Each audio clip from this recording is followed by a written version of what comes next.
अता फरमा दी है तो कम से कम इसको गनीमत जाने और ऐसे ना बने कि ना कदरे हो जाएं, ऐसे ना बने कि ना अहल हो जाए। इतनी कीमती दौलत पाने के बाद आप खाली के खाली रह जाएं और रब्बे कायनात जिस जन्नत में हम और आपको दाखिल फरमाना चाहता है हम उससे महरूम हो जाएं। इंसान जन्नत और जहन्नम अपने आमाल के मुतरादिफ जाता है, जैसा वो करता है वैसी उसको जजा या सजा दी जाती है। वो आमाल खैर करता है तो अल्लाह तबारक व तआला अपनी जजाएं अता फरमाता है, वो गुनाह करता है तो परवरदिगार उसे सजाएं देता है। ये अलग बात दुनिया में दे, कब्र में दे, आखिरत में दे, जजाएं देता है, दुनिया में भी देता है, कब्र में भी देता है, आखिरत में भी अता फरमाएगा। ये हमारा मुकद्दर है और हमारा इख्तियार है कि हमारी निगाह के सामने दो रास्ते हैं। एक वो रास्ता जो हमें बर्बादी की तरफ लेके जाता है यानी जहन्नम पहुंचा रहा है, एक वो रास्ता जो हमें कामयाबियों की मंजिलों की तरफ लेके जाएगा यानी जन्नत वाला रास्ता। वो कौन सा रास्ता है सब जानते हैं, बच्चा बच्चा जानता है। जो अच्छा करता है उसका अंजाम भी अच्छा होता है और जो बुरा करता है उसका अंजाम भी बुरा होता है। हज़रत अल्लामा जलालुद्दीन रूमी रहमतुल्लाहि ताला अलैह इरशाद फरमाते हैं, एक इंसान वादिये मिस्र में एक इलाका है, वहां के लोगों का अपना बनाया हुआ एक कानून है, एक दस्तूर है।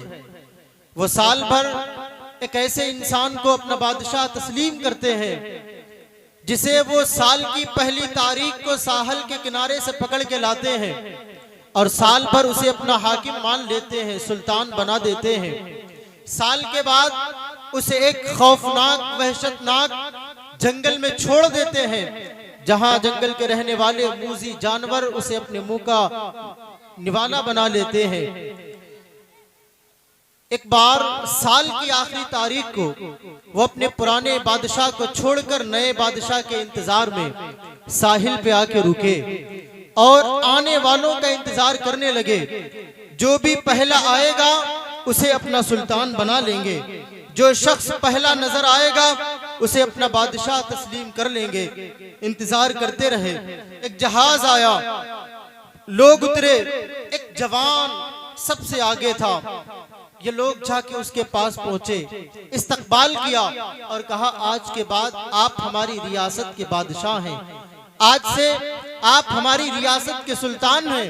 अब वो जवान कहने लगा, अरे मैं तो कपड़ों का ताजिर हूँ, तिजारत करने वाला हूँ, मैं तो जानता ही नहीं कि उमूर हुकूमत है क्या, मैं तो जानता ही नहीं कि सल्तनत के काम क्या होते हैं, कैसे होते हैं, मैं कैसे तुम्हारा बादशाह हो सकता हूँ। लोगों ने कहा हमारे यहाँ का दस्तूर यही है, जो भी पहला मिलता है हम उसे बादशाह मान लेते हैं और बना लेते हैं। तुम खुशी खुशी मानोगे तो भी बनाए जाओगे, नहीं मानोगे तो जबरदस्ती बनाए जाओगे, हर हाल में तुम्हें हमारा हाकिम बनना ही पड़ेगा। कहा फिर कहा एक साल के बाद हम तुम्हारे हाथों में हथकड़ियां, पैरों में बेड़ियां डालेंगे। फिर तुम्हें उसी जंगल का तस्करा सुनाया। एक जंगल है जहां मूजी जानवरों का बसेरा है, जहां तिरगी है, न पानी है न दाना है, कांटेदार दरख्त है, वहशत ही वहशत है। उस खौफनाक जंगल में तुम्हें छोड़ देंगे।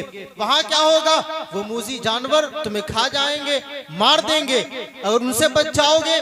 पानी तो है नहीं, प्यासे मर जाओगे, पानी मिल गया, दाना तो है नहीं, भूखे मर जाओगे और चलोगे इधर उधर जाओगे तो कांटेदार दरख्त तुम्हारे वजूद को जख्मी कर देंगे। अल्लाहु अकबर, इतना खौफनाक अंजाम। कहने लगा मैं तुम्हारा बादशाह नहीं बनता। कहा अब तो बनना ही पड़ेगा, खुशी खुशी बनते हो तो भी बनना पड़ेगा, वरना हम तुम्हारे हाथों में हथकड़ियां, पैरों में बेड़ियां डाल के भी तख्त पे बिठाएंगे। अब वह इंसान कहने लगा मेरे सामने दो ही चीज है, या तो तख्त है या तो तख्ता है, या मुझे तख्त मिलना है या तख्ता मिलना है। चलो देखते हैं किस्मत किस मोड़ पे लेके जाती है। लेकिन वो दाना शख्स था, मेरी तरह ना अहल ना कदरा और जाहिल इंसान नहीं था, समझदार था, बीनो दाना था। कहा ठीक है लेकिन मैं कुछ बात कहूंगा उसको मानोगे कि नहीं मानोगे? कहा आप हमारे बादशाह हैं, आपकी बातें मानी जाएंगी, लेकिन जो हमारा निजाम है बनाया उसमें आप कोई तब्दीली नहीं कर सकते, उसमें रद्दो बदल नहीं कर सकते। कहा ठीक है, आए तख्त पर बैठे, पहला दिन है। अब इस इंसान को देखें, आज ही तख्त पर बैठा है, पहले भी बादशाह बैठे, लेकिन जब उन्हें तख्त मिला वो कल के होने वाले अंजाम को भूल बैठे, कल मेरे साथ होगा क्या।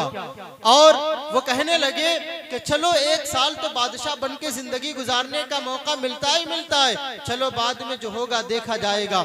लेकिन ये जब आके तख्त पे बैठा तो इसे कल की फिक्र थी, इसे मुस्तकबिल का ख्याल था कि मेरे लिए वो जंगल तैयार है, वहां मुझे भेजा जाएगा, डाला जाएगा, जहां मूजी जानवर मुझे अपने मुंह का लुकमा बना लेंगे। अल्लाहु अकबर। आज बैठा, सबको बुलाया, कहा जितने भी बल्दिया के मुलाजिमीन ने बुलाए जाए, बुलाया और कहा मैं हुक्म देता हूँ उस जंगल में जाओ, वहां जितने कांटेदार दरख्त हैं सबका खात्मा कर दो और वहां फलदार फूलदार साएदार दरख्त लगाओ, वहां कुएं खुदवाओ, मेमार भिजवाए, वहां खूबसूरत महल तामीर कराओ, वहां रोशनी का इंतजाम करो। अब वो जंगल जंगल नहीं होना चाहिए, बल्कि अब वो खूबसूरत बादशाह का महल होना चाहिए। साल भर मेहनत करता रहा, साल की आखिरी तारीख आई, पूरा इलाका आ गया, हथकड़ियां लेके बेड़ियां लेके, चलो बादशाह वक्त पूरा हो गया, हाथ आगे करो, तुम्हारे हाथों में हथकड़ियां डाली जाएंगी, पैरों में बेड़ियां डाली जाएंगी। क्यों डाली जाएंगी? हमारी शर्त थी साल की आखिरी तारीख को तुम्हें उस जंगल में छोड़ के आएंगे। सुनो, हाथों में हथकड़ी डालने की जरूरत नहीं है, पैरों में बेड़ियां डालने की जरूरत नहीं है, मैं खुद चल के जाने को तैयार हूं, मैं खुद चल के जाने को तैयार हूं। अब सारा इलाका हैरत में था कि पहले जो बादशाह बैठते थे साल भर तो मजा करते थे, लेकिन जब साल की आखिरी तारीख आती थी और हम उनसे कहते थे चलो तुम्हारा वक्त पूरा हो गया, तो वो रोने लगते थे और बचने की हर कोशिश किया करते थे, लेकिन बच नहीं पाते थे। ये कैसा इंसान है, कह रहा है कि हाथों में हथकड़ी डालने की जरूरत नहीं है, पैरों में बेड़ियां डालने की जरूरत नहीं है, मैं खुद चल के जाने को तैयार हूँ।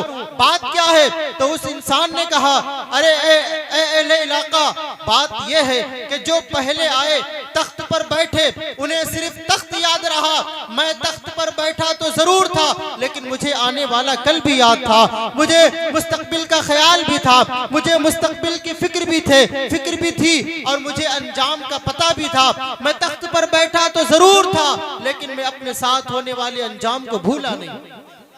अब मैं चल के जाने को तैयार इसलिए हूँ कि तुम जिस जंगल को जंगल समझते हो, तुम समझते हो कि वहां मूजी जानवर अब भी हैं, तुम समझते हो कि वहां पानी नहीं है, दाना नहीं है, वहां अंधेरा है, वहां घबराहट है, वहां खौफ है, वहां वहशत है, वहां दहशत है। मैंने इस तख्त पर बैठकर सारा इंतजाम कर लिया है, जहां दहशत थी, वहशत थी, मैंने वहां खूबसूरत बाग बनवाए हैं, कुएं खुदवाए हैं, खूबसूरत महल बनवाए हैं, फलदार फूलदार साएदार दरख्त लगवाए हैं। अब वो जंगल जंगल नहीं, बल्कि मेरे लिए मेरी दुनिया की जन्नत है।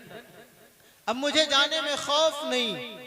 हजरत अल्लामा जलालुद्दीन रूमी फरमाते हैं यही हाल एक गुनहगार और एक नेकूकार का होता है। जब मौत का फरिश्ता रूह निकालने आता है तो जो गुनहगार होता है वो अफसोस करता है, हाय मैंने अपना वक्त यूं ही गुजार दिया, मुझे दुनिया तो याद रही लेकिन कब्र ना याद रही, मुझे दुनिया तो याद रही लेकिन आखिरत ना याद रही।